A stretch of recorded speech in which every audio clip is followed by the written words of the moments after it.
Hello दोस्तों, मैं रामलाल केवट आप सभी का बहुत बहुत स्वागत करता हूं मेरे यूट्यूब चैनल केवट सर का गणित क्लास में। आइए, आज का हमारा टॉपिक है भिन्नों का भाग। यह हमारा भिन्न से संबंधित बेसिक वीडियो है। इससे पहले मैं भिन्नों का जोड़ना घटाना गुणा वाला वीडियो अपलोड कर चुका हूं।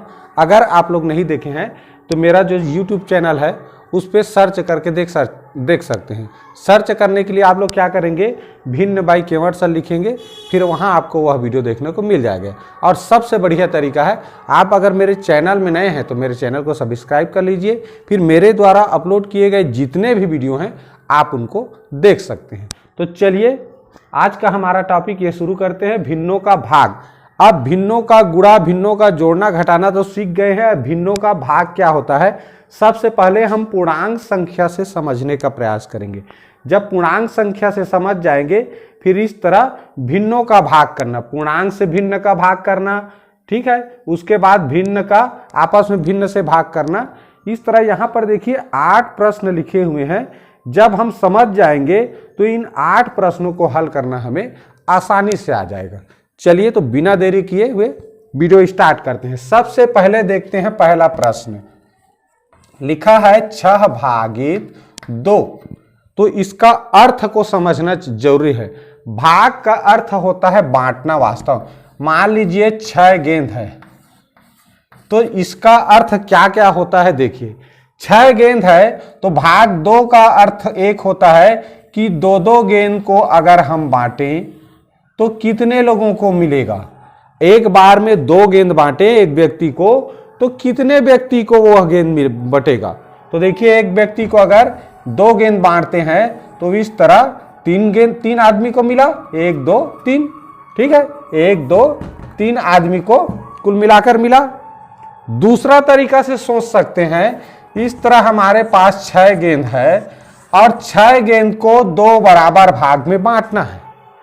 6 गेंद को 2 बराबर भाग में बांटेंगे तो देखिए 6 गेंद को 2 बराबर भाग में बांटे तो 3-3 बराबर बराबर बटेगा, तो एक व्यक्ति को 3 गेंद मिलेंगे, ठीक है। तो भाग, ये जो 6 भागित 2 है उसको 2 तरीका से सोचा जा सकता है। पहला, एक वस्तु सोच रहे हो तो कितने आदमी को मिलेंगे, 2-2 बांटे। मान लो 6 लड्डू है, 2-2 लड्डू बांटने के लिए बोले तो 2-2 लड्डू बांटेंगे तो देखो 3 आदमी को ही बस मिल पाएगा।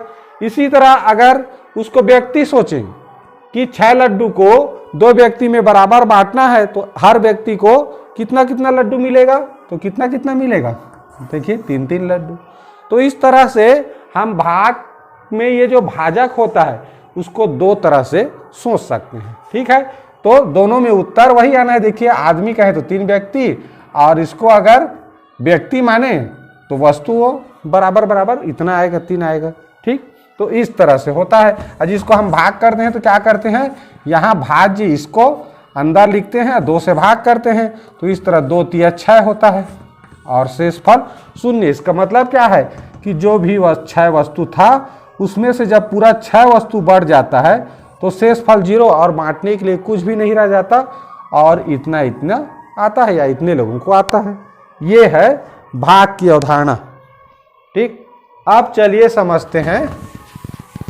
तो इस तरह हमें इसका क्या मिला, 6 भागित 2। इसका मतलब क्या मिला, उत्तर क्या मिला, 3 मिला, ठीक।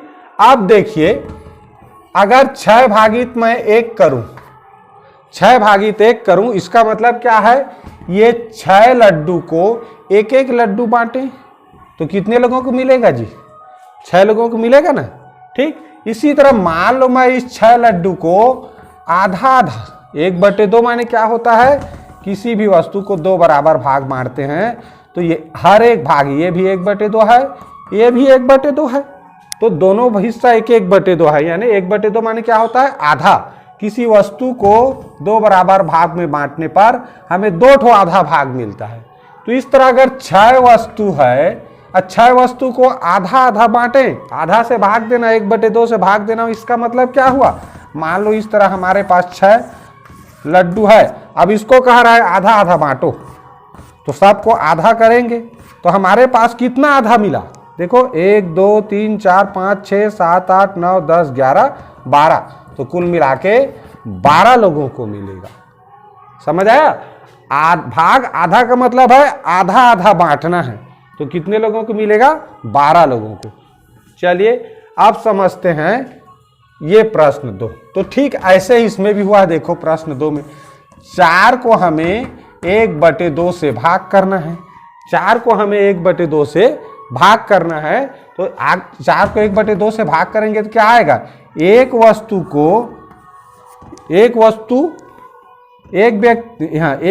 को 2 लोगों को बांटा जा सकता है। ये वस्तु है, मान लो ये व्यक्ति है। तो आधा बांटेंगे तो एक वस्तु को आधा आधा बांटेंगे तो देखो 2 लोगों को मिलेगा। तो 4 वस्तु को तो 2 गुणित 4 यानी कि 8 लोगों को मिलेगा ना। तो यहां पर हो क्या रहा है, कर क्या रहे हैं, उसी को समझना है। देखो यहां 4 भागित 1/2 किए तो उत्तर कितना आया, ऐसी सोच रहे हैं तो इस तरह 4 वस्तु कर लिए, बराबर बराबर रहेगा, 8 लोगों को मिल रहा है। तो देखिए वास्तव में यहां देखिए 4 और 2 के बीच में क्या हो रहा है, गुणा हो रहा है। वास्तव में क्या करते हैं, ये जब 4 भागित 1/2 करते हैं वहां होता क्या है, ये जो भाग है ये इसको बनाना है हमको गुणा, और जो 1/2 लिखा है उसको उल्टा करेंगे यानी कि 2/1 करेंगे। अब तो 1 के लिखने की जरूरत नहीं रहता, हर में अगर 1 हो तो उसको लिखा नहीं जाता। तो इस तरह क्या हो गया, 4 दूनी 8। मतलब क्या समझे कि जब भी भाग रहेगा भिन्नों का भाग, तो भिन्नों का भाग रहेगा तो हमको उसे किसमें, गुणा में बदलना है। गुणा में बदलेंगे, और गुणा में बदलेंगे तो भिन्न के बाद का जो भिन्न, ये भाग चिन्ह के बाद का जो भिन्न है उसको उल्टा कर देना है। ठीक है, देखिए यहां पर भी वही किए हैं। 12 उत्तर कैसे में आया जी, ये 6 को तो लिखे, भाग चिन्ह क्या किए, गुणा बनाए, 1/2 को उल्टा करेंगे, व्युत्क्रम करेंगे, क्या बनेगा 2/1। तो बटे चिन्ह के नीचे यानी हर के रूप में 1 हो तो उसे लिखने की जरूरत नहीं है। तो इस तरह क्या हो गया, 6 दूनी 12। यही मुख्य सिद्धांत है। ठीक, क्या करना है, भाग चिन्ह को गुणा लिखेंगे, और भाग चिन्ह के बाद वाला भिन्न को व्युत्क्रम यानी कि उल्टा करके अंश का अंश से गुणा और हर का हर से गुणा, जैसा कि गुणा का नियम है। ठीक, चलिए देखते हैं अब हमारा यह तीसरा प्रश्न। देखिए तीसरा में क्या लिखा है, 8 भागित 1/4। क्या करना है हमको, 8 को तो ऐसे ही लिखेंगे, भाग चिन्ह को गुणा बनाएंगे, 1/4 का व्युत्क्रम यानी उल्टा क्या हो जाएगा 4/1, और 1 को लिखने की जरूरत नहीं है, गुणा कर दो, 8 चौक 32। समझ आ गया। चलिए चौथा देखते हैं और अच्छे समझ आएगा, 3/5 भागित 2/3 ऐसा लिखा है। क्या करना है, भिन्नों का भाग नहीं किया जाता, क्या किया जाता है, उसको गुणा में बदला जाता है। तो गुणा में बदलेंगे, भाग चिन्ह गुणा चिन्ह कर दिए, अब भाग चिन्ह के बाद वाला भिन्न को उल्टा, 2/3 है, 3/2 करेंगे। चलिए अब गुणा करें। गुणा का नियम क्या है जी, अंश का अंश से, तो 3 तिया 9, हर का हर से 5 दूनी 10। ये हो जाएगा चौथा का आंसर, बहुत सिंपल है। ठीक, चलिए अब हल करते हैं हमारा ये 5वां प्रश्न है। 5वां में देखो क्या है, 5 भागित 2 सही 1/2। यहां पर सही बटा में लिखा है, और जब भी किसी प्रश्न में चाहे बोर्डमास के नियम वाला सब कई प्रकार के संक्रिया वाला चिन्ह हो, तो सबसे पहले हल किया जाता है ये मिश्र भिन्न को। ठीक है, सही बटा के रूप में हो तो पहले उसी को हल करेंगे। तो हल करने का नियम क्या है, इसका इससे गुणा करते हैं हर से, 2 दूनी 4, 4 1 5, अब बटे 2 इस तरह हो गया। अब क्या करेंगे, भाग चिन्ह को गुणा में बनाएंगे, अब 5/2 का क्या हो जाएगा, उल्टा करेंगे तो 2/5 हो जाएगा, होगा ना। अब देखिए या तो आप यही कटा सकते हो, इसको हम ऐसे भी लिख सकते हैं। ठीक है, तो ये 5 5 कट गया, क्या बचा, केवल 2 बचा। 5 5 कट गया तो क्या बचा, केवल 2 बचा। ठीक, और दूसरा तरीका क्या है, मान लीजिए हम इस तरह लिखे हैं 5 गुणित 2/5। ठीक है, आप नहीं कटाना जानते तो क्या करोगे, अंश का गुणा अंश से, तो 5 दूनी 10, और ये 5 एक कम, यहाँ मान लो 1 है। किसी के नीचे में मैं गुणा वाला वीडियो में भी बताया हूँ किसी संख्या के नीचे में कुछ नहीं है माने बटे 1 के रूप में लिख सकते हैं। तो 5 दूनी 10 हुआ, 5 1 कम 5। अब यहाँ हल कर सकते हैं, इसको सरल करेंगे, सरल रूप में नहीं है। तो देखो 5 1 कम 5, 5 दूनी 10। तो क्या मिला उत्तर हमें 2/1 और 2/1 को केवल 2 लिखा जाता है। भिन्न के नीचे बटे चिन्ह के नीचे 1 लिखा भी जा सकता है, जरूरत नहीं है तो उसको लिखने की कोई ज़रूरत नहीं है। ठीक, तो यहाँ पर लिखने की ज़रूरत नहीं है, यहाँ सुविधा के लिए हम बटे 1 लिख भी सकते हैं, नहीं है तो। ठीक, इस तरह हम इसको हल कर सकते हैं। चलिए अगले प्रश्न की ओर बढ़ते हैं। अगला प्रश्न क्या है हमारा? 6वां। देखो 3 सही 1/2 भागित 3। अब इसमें पूर्णांक संख्या भाग चिन्ह के बाद है। अब ये भाग चिन्ह पहले मिश्र भिन्न है, पहले क्या बताए हैं? मिश्र भिन्न पहले हल करेंगे, उसको विषम भिन्न में बदल देंगे। 3 दूनी 6 और अंश को जोड़ेंगे तो 3 दूनी 6, 6 और 1 7। हर में जो लिखा है वही लिखा जाता है। भाग क्या है? 3। अब देखिए, अब भाग चिन्ह को क्या करते हैं जी? गुणा में बदलते हैं। ये वास्तव में क्या है? जब भी पूर्णांक लिखा हो तो उसको क्या लिखना है? सुविधा के लिए बटे 1 लिख लो। क्यों? क्योंकि हम जब बटे 1 लिखेंगे तो उसको उल्टा करते समय समझ आएगा कि उल्टा करेंगे कैसे भाई, नीचे ऊपर नीचे कुछ नहीं है तो उसको पहले ऊपर नीचे वाला यानी भिन्न के रूप में लिख लो। ठीक है, तो समझ आएगा कि उल्टा करेंगे तो क्या बनेगा। तो इस तरह 7/2 जो 3 पूर्णांक के रूप में लिखा हो कभी भी भाग में तो उसके नीचे बटे 1 लिख लेना, तो आसानी से समझ आता है। तो भाग 3/1 को क्या लिख सकते हैं? उल्टा करेंगे तो अब 1 ऊपर जाएगा, तो 1/3। अब इसको हल करना आसान है।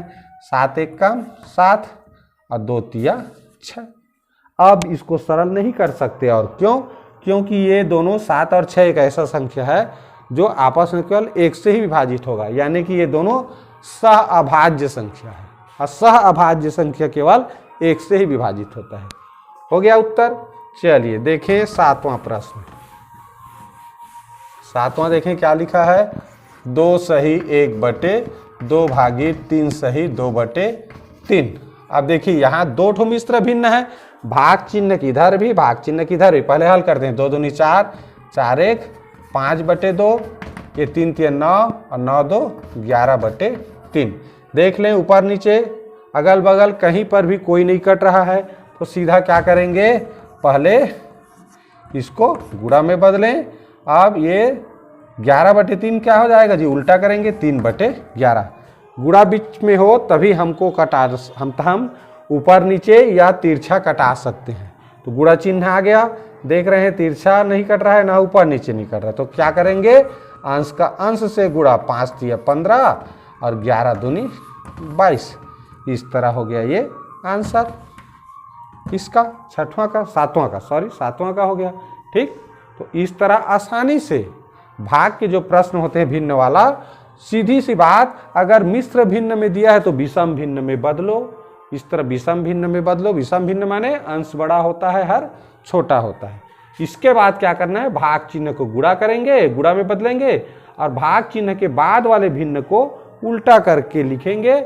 उसके बाद उनको अंश से अंश का गुणा, हर से हर का गुणा करके लिख देंगे। यही हो जाएगा उसका आंसर। चलिए इस वीडियो का अंतिम प्रश्न देखते हैं। 8वां क्या लिखा है? देखिए 3 सही 1/3 भागित 4 सही 1/2। चलिए मिश्र भिन्न है, पहले हल करते हैं। 3 3 9 9 1 10/3 हो गया, भागित 4 दूनी 8 8 1 9 9/2। अब इसको क्या करेंगे? 10/3 भाग को गुणा बदलेंगे, 9/2 क्या हो जाएगा? 2/9 हो जाएगा। हो गया। अब देखिए अंश का अंश से गुणा, 10 दूनी 20, ये 9 3 27। ये हो गया अंतिम प्रश्न का आंसर। ठीक, तो इस तरह से हम भाग के प्रश्नों को आसानी से गुणा में बदल के कर सकते हैं। ठीक, और इसका बेसिक कॉन्सेप्ट क्या है मैं आप लोगों को शुरू में बताया हूं, तो उस तरह से वास्तव में वो हल होता है। जैसे मान लीजिए हमारे पास एक वस्तु है, 4 बराबर हिस्सा में बांटे, तो एक भाग को क्या कहते हैं जी? 1/4। 1/4 कहते हैं। तो उसको बांटे तो 4 लोगों को मिलेगा ना, एक वस्तु था 4 लोगों को मिला।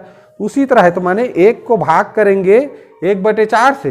इसका मतलब क्या है भाई? एक वस्तु है, 4 भाग किए तो एक वस्तु था और उसको 1/4 इस तरह 1/4 से भाग करेंगे। इसका मतलब क्या हुआ कि एक को 1/1 चौथाई, ये सब 1/1 चौथाई है, तो 1/1 चौथाई बांटेंगे तो देखो 4 लोगों को नहीं मिलेगा, 1 2 3 4 लोगों में बटेगा। तो एक वस्तु 4 लोगों में बांट रहा है तो कहीं 2 हो तो 8 लोगों में। इसी तरह ये भाग का कॉन्सेप्ट है। ठीक, तो आशा है आप लोगों को यह वीडियो अच्छा लगा होगा। अच्छा लगा हो तो प्लीज़ लाइक करना मत भूलिए। ये जो 3 वीडियो बनाया हूँ ये बेसिक वीडियो है। आगे से मैं पुस्तक में जो दिया है प्रश्नावली उसका वीडियो अब बनाऊंगा, जो कि ज़्यादातर भिन्न के नामक पाठ में जो भी प्रश्न बना है वो सब बोर्डमास के नियम पर आधारित है। तो अगला वीडियो अब पुस्तक के प्रश्नावली के आधार पर आप लोगों को मिलेगा। इससे पहले ये तीनों वीडियो जरूर देखना, जोड़ना घटाना, गुणा और ये भाग वाला, तभी आप लोगों को वो अच्छे से समझ में आएगा। तो चलिए मेरे चैनल में बने रहिए और पूरा वीडियो देखने के लिए बहुत बहुत धन्यवाद।